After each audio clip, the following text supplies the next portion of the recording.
Baik, langsung saja untuk memperdalam kemampuan finansial agar gaji tidak cuma sekedar numpang lewat tiap bulannya, kami sudah terhubung dengan Safir Senduk, Master Financial Planner. Selamat pagi Bang Safir, apa kabar? Selamat pagi, kabar luar biasa sekali. Luar biasa ya Bang Safir, ini tanggal muda baru gajian ya masyarakat mayoritas kemarin tanggal 26 nampaknya. Nah ini biar gaji nggak cuma dalam tanda kutip numpang lewat, tapi juga bisa dialokasikan dengan hal-hal yang bermanfaat dan produktif. Tips dari Bang Safir bagaimana Bang? Wah, kalau saya ditanya ya bagaimana cara mengelola keuangan itu jawabannya bisa sangat-sangat luas. Tapi yang pertama yang harus ada di kepala kita adalah tentunya investasi ya. Jadi saya selalu bilang bahwa yang namanya kekayaan itu diukur bukan dari barang yang kita punya ya, bukan dari berapa banyak belanjaan yang kita lakukan setiap bulan, tapi dari banyaknya investasi yang kita lakukan. Begitu yang ada di kepala kita. Kalau bisa di setiap bulan selalulah gelisah kemana kita berinvestasi, invest kemana. Itu yang pertama ya. Kemudian hal kedua adalah selain yang kita lakukan adalah berpikir berinvestasi, yang kedua adalah coba untuk bisa mengendalikan pengeluaran ya. Kendali pengeluaran kita. Saya tahu di luar sana ada banyak sekali godaan-godaan dari marketplace, dari teman-teman di sosial media, dan kayaknya kalau kita lihat sosial media, kayaknya kok teman-teman kita kok lebih berhasil ya dari kita gitu ya. Mereka bisa beli ini, bisa beli itu, dan lain sebagainya. Oh enggak. Nah ketahuilah bahwa ukuran kesuksesan seseorang itu bukan dari dia bisa belanja ini dan kita tidak, nggak dari situ, tapi dari investasi. Jadi saya rasa adalah kendalikan belanja kita, karena begitu kita tidak bisa mengendalikan belanja kita, maka biasanya masalah mungkin muncul. Masalah utang lah, masalah boros lah, pengeluaran lebih besar daripada pemasukan.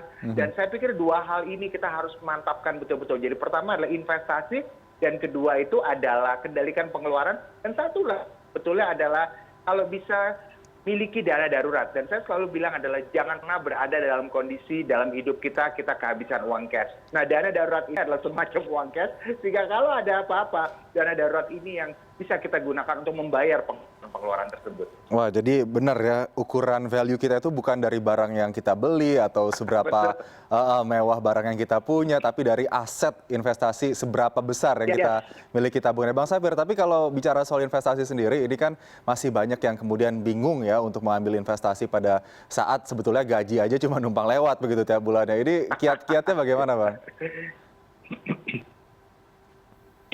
Iya, jadi kalau kita bicara investasi pada saat ini ada banyak sekali pilihan-pilihan investasi, dan seringkali dengan adanya digital itu ya, digital sekarang memungkinkan seseorang bisa berinvestasi dengan dana yang sedikit. Saya kasih contoh misalnya emas ya, emas batangan. Kalau dulu kalau kita mau beli emas batangan minimal kita harus punya uang 1 gram. 1 gram. 1 gram itu pada saat itu antara 600.000 sampai 800.000 rupiah 1 gramnya. Nah sekarang dengan adanya digital, orang bisa berinvestasi beli emas tidak hanya 1 gram, tapi dia bisa beli 1/10 gram, bahkan 0,00 sekian gram dia udah bisa beli. Kenapa? Karena digital atau kemajuan teknologi memungkinkan seseorang membeli emas tidak harus pada pecahan terkecil 1 gram, tapi bisa jauh lebih kecil ya. Kemudian reksadana juga beberapa ratus ribu rupiah sudah bisa. Aset kripto misalnya 200-300 ribu rupiah sudah bisa. Jadi saya mengerti kalau ada sebagian orang merasa bahwa aduh kayaknya uang saya pemasukan sudah habis untuk bayar pengeluaran. Tenang saja, sekarang banyak sekali investasi yang bisa dilakukan dengan hanya jumlah dana yang sedikit. Dan satu lagi tipsnya adalah menabung di depan atau invest di depan. Saya kasih contoh misalnya, kalau misalnya kita gajian tanggal 25, maksimal tanggal 26, 27, 28, kita masukin uangnya ke investasi yang saya sebutkan tadi, sisanya dibelanjakan, sisanya dihabiskan, silakan, nggak apa-apa. Tapi yang penting sudah menabung di depan. Oke, jadi 1 hari setelah gajian langsung dialokasikan uang untuk kebutuhan dan juga investasi. Tapi kalau sekarang ini juga banyak sebetulnya minat masyarakat umum untuk investasi seperti saham ataupun kripto tadi Bang Safir katakan.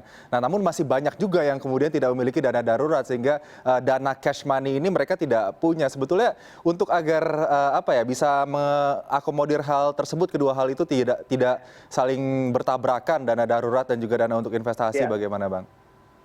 Ya, saya jadi ingat ya beberapa tipe-tipe orang pedagang. Beberapa pedagang seringkali mereka nggak punya cash di laci di laci usahanya. Di bank mereka seringkali nggak punya cash. Kenapa? Karena semua uang cash itu diberikan barang dagangan gitu ya. Akhirnya apa yang terjadi? Kalau barang dagangannya laku, it's okay. Tapi kalau barang dagangannya laku, dia udah keburu nggak punya cash. Sementara barangnya mau dijual udah nyangkut, nggak kejual. Nah sama seperti itu. Banyak orang ketika mereka sebetulnya bisa punya dana darurat, yang dia lakukan adalah sayang nanti dana daruratnya dalam bentuk cash, atau sayang banget dana daruratnya dalam bentuk tabungan, mending kita masukin semua di investasi. Nah ujung-ujungnya kalau investasi lagi nyangkut ya dia repot juga kan begitu. Jadi saya selalu bilang gini, yang pertama adalah kalau kita berinvestasi jangan gunakan uang belanja. Itu yang pertama ya, uang belanja, uang anak minggu depan buat bayar sekolah, seperti itu ya. Jadi pastikan uang itu betul-betul uang kelebihan atau uang nganggur ya. Misalnya kita tahu bahwa uang ini belum akan kita pakai dalam waktu 3 bulan ke depan, silakan invest gitu. Tapi kalau kita tahu uang ini paling nganggurnya cuma seminggu, jangan taruh di investasi. Okay. Itu yang pertama saya pikir. Jadi menurut saya adalah punya dana darurat dan punya tabungan itu bisa berjalan seiringan, saya pikir begitu. Oke, dana darurat lebih penting ya. Mungkin bisa memiliki dana darurat baru kemudian berpikir untuk berinvestasi. Nah ini Bang Safir terkait dengan masyarakat yang gajinya kerap numpang lewat. Biasanya ini ada sebuah kedok self rewards. Nah ini gimana tanggapan Bang Safir? Self rewards untuk membayar semua kelelahan karena kerja, karena stres begitu, lalu self rewards. Tapi ternyata akibat dari self rewards ini gaji malah numpang lewat aja. Iya. Jadi ini sosial media menurut saya punya peran yang sangat penting deh pada istilah self reward ini ya.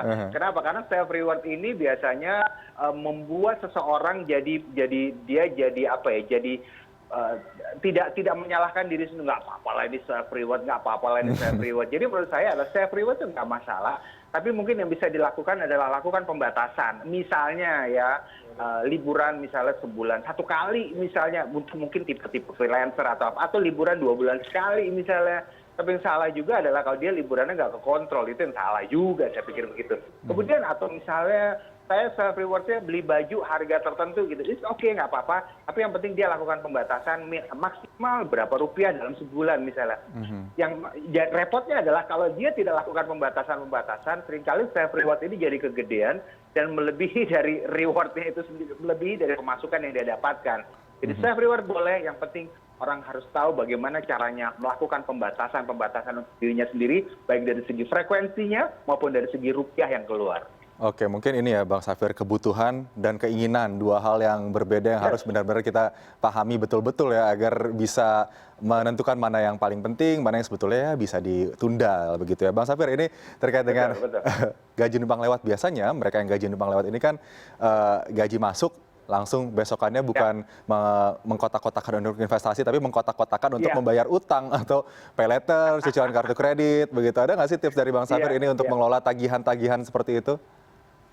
Ya, ini menarik. Kenapa? Karena yang pertama saya selalu bilang gini, banyak orang, saya sering kali ngobrol, bercanda gitu sama seseorang gitu, kamu kok kerjanya kok berat sekali, kok kayaknya kerjanya kok ngotot sekali, ngoyo sekali gitu. Terus jawab dia tahu nggak apa? Habis banyak cicilan sih Mas Safir. Terus saya bilang gini, yang suruh ambil banyak cicilan siapa kan begitu ya.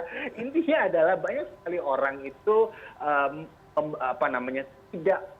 tidak bisa membedakan mana yang sebaiknya barang itu dibeli cash, mana yang sebaiknya barang itu dibeli cicilan. Jadi segala macam yang dia lakukan adalah nggak apa-apa, yang penting cicilan. Begitu ada cicilan saya ambil cicilan, begitu ada cicilan saya ambil cicilan. Nanti begitu saya kerja, ya udah saya tinggal bayar cicilan itu kan gitu ya. Jadi tips dari saya yang pertama adalah ketahuilah kapan boleh ngutang, kapan tidak. Wah ini menarik gitu ya. Tidak semua barang atau jasa yang kita beli itu sebaiknya dibeli dengan cara utang. Ya, sebaiknya batasi pembelian dengan cara utang. Sebagai contoh misalnya, untuk barang atau jasa yang angkanya sangat-sangat besar, tapi pastikan kita memang membutuhkan barang dan jasa tersebut, monggo silakan beli dengan cara utang, nggak apa-apa. Tapi kalau misalnya kita nggak butuh-butuh banget, kita hanya sekedar ingin, mungkin nggak usah pakai utang. Kenapa? Karena utang membuat kita bayar dengan cara cicilan dan itu ada bunganya. Yang pertama, jadi pastikan kita barangnya memang mahal dan memang kita butuhkan. Tapi kalau memang barangnya mahal, tapi kita cuma sekedar ingin, maka mungkin kita bisa tunda dulu. Itu yang pertama saya pikir. Kemudian yang kedua juga saya pikir menurut saya adalah, kita harus bisa memilih dengan siapa kita berutang. Karena dengan siapa kita berutang akan menentukan bagaimana nasib kita kelak kalau kita lagi nggak bisa bayar. Sekarang Anda bayangkan kalau kita ngutang sama pinjol ilegal. Waduh. Kita ngutang sama pinjol ilegal. Kalau ada lagi nggak bisa bayar, dia susah sekali dinegosiasi. Namanya aja udah pinjol ilegal. Tapi kalau misalnya dia legal, kita dengan mudah bisa melakukan negosiasi. Saya pikir hal-hal seperti ini yang harus kita perhatikan kalau kita ngambil utangan. Oke, jangan sampai terjerat pinjol ya, akses diretas, Iya. kemudian juga terkena teror untuk menagih dengan bunga selangit gitu. Nah, Bang Safir, ini jika kemudian seseorang gitu sudah berbulan-bulan, bisa bertahun-tahun, gajinya cuma numpang lewat bayar tagihan aja. Gimana sih biar agar kemudian ini bisa memiliki suatu tujuan finansial, goal finansial yang cukup absolut begitu, ingin punya aset misalnya, apa yang bisa dilakukan? Ya, jadi yang pertama kita harus bisa mengetahui macam-macam aset yang ada di sekitar kita ya. Jadi banyak orang berpikir bahwa rumah yang kita miliki adalah aset. Kalau misalnya kita punya rumah, rumah adalah aset. Tapi ketahuilah bahwa rumah memang aset, tapi rumah tidak mudah untuk dijual kembali kalau kita menganggapnya itu investasi. Ya, jadi sebaiknya pastikan. Mungkin beberapa di antara kita bilang, oke, saya mau beli sofa. Kenapa? Sofa itu aset. Saya mau beli elektronik itu aset. Iya, dia memang aset, tapi aset konsumtif. Ya, jadi nomor satu, pastikan kita punya goals, kita punya target untuk punya aset yang produktif. Entah dalam bentuk reksadana, entah dalam bentuk saham. Intinya aset itu tidak harus berbentuk fisik, dia juga bisa berbentuk paper seperti saham, reksadana, atau bisa juga berbentuk digital seperti aset kripto, kemudian belakangan ini juga ada NFT segala macam, itu juga aset produktif saya pikir. Kenapa? Karena dia harganya bisa punya potensi untuk naik dan dengan mudah dia dijual kembali. Jadi nomor satu, punya goal untuk punya aset yang produktif, itu yang pertama. Kemudian kedua adalah setiap bulan menjelang gajian selalulah gelisah terhadap investasi. Contohnya gini, waduh gajian saya bulan ini saya invest apa ya? Aduh gajian saya bulan depan saya coba invest itu, coba invest inilah dan lain sebagainya. Tapi kebanyakan yang orang lakukan begini, aduh gajian bulan ini saya beliin tas, aduh gajian bulan depan saya beliin baju deh. Yang dia gelisah itu bukan investasi, tapi yang dia gelisahkan itu adalah belanjaan. No, hindari seperti itu, tapi selalulah gelisah investasi apa yang akan kita lakukan, yang bisa kita lakukan. Saya pikir kalau dua ini kita bisa lakukan dengan baik, kita punya goal, ingin punya aset produktif apa, dan kita selalu gelisah sama investasi, maka saya pikir dua hal itu mantap sekali untuk kondisi keuangan kita yang lebih baik di masa yang akan datang. Aduh Bang Safir, ini sangat mencerahkan ya untuk kita mungkin yang gajiannya ini masih mengelolanya dengan kurang baik, dan tentunya ini juga bisa memberikan mindset yang bagus ya. Aset itu jangan dibiarkan diam, tapi pilihlah aset yang bisa bergerak produktif untuk kita. Terima kasih Bang Safir Senduk, Master Financial Planner, sudah bergabung bersama kami pada pagi hari ini. Selamat pagi Bang Safir, salam sehat. Selamat pagi, terima kasih.